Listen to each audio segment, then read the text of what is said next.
Welcome to the owner's class for the Singer Classic 44S sewing machine. My name's Devin and I'm going to help you get all set up on your brand new machine. We're going to start by going over what comes in the box and what it looks like when you pull everything out. So you have your machine, obviously. You have your instruction manual, which looks like this. This is really important. Make sure you hang on to this, don't lose it or throw it away.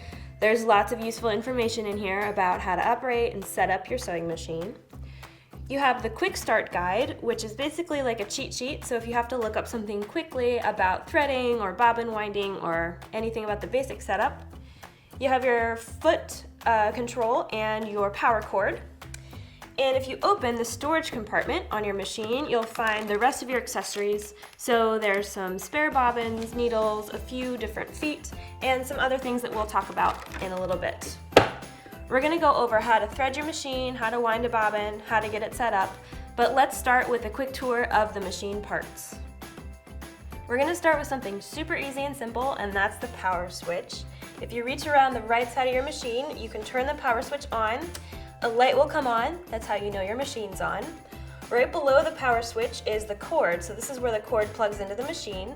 One cord goes to the wall, to the power source, the other one goes to the foot pedal on the floor. That's how you're going to operate your machine, and it's just like a car. The harder you push it, the faster it's going to sew.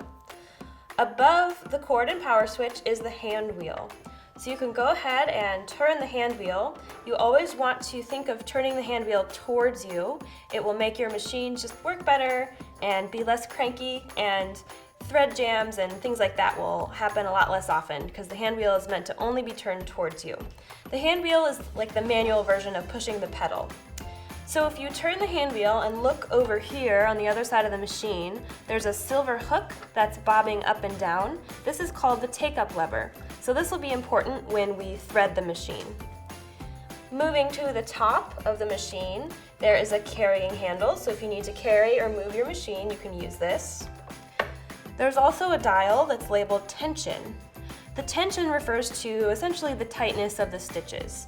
So for the most part, you can leave it set right in the middle of the scale of numbers, and that is 4. It's really only for doing really specific adjustments or fine-tuning that you need to change your tension. So for the most part, you can leave it right at 4.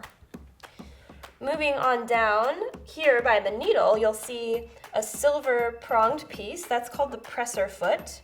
And if you reach behind the machine, there's a lever that lets you raise and lower the presser foot. So the presser foot is kind of like park and drive. When your presser foot is up, your machine's in park.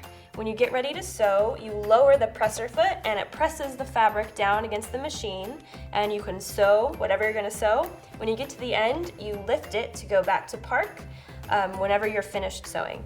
If you feel under the presser foot, there's some little rough pieces that are the feed teeth or the feed dogs. That's actually what's going to grab your fabric and pull it through the machine.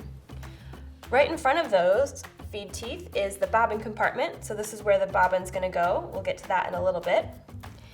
And then jumping over to the front on the other side of the machine is the stitch selector dial. So that is this dial right here. This is how you tell the machine what stitch to sew when you push the pedal. So your machine can sew all of these stitches, and we have a sample here of all of them stitched out. So you have your basic stitches like your straight stitch, your zigzags, there's hem stitches, there's decorative stitches, there's stretch stitches, and there's a one-step buttonhole. And if you want more detailed, in-depth information about the stitches, you can look on the Singer website at the Stitch Reference Guide for that.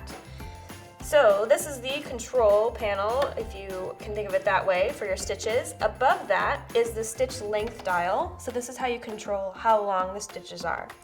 If you look at the stitch selector dial, you'll see that there's stitches that are pictured in black and also stitches pictured in blue.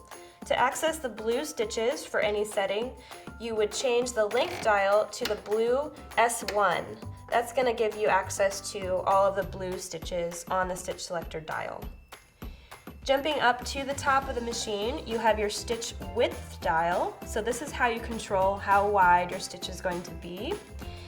And then next to that is the needle position dial. So this is how you can move your needle from center position to left or right depending on what sewing technique you're doing.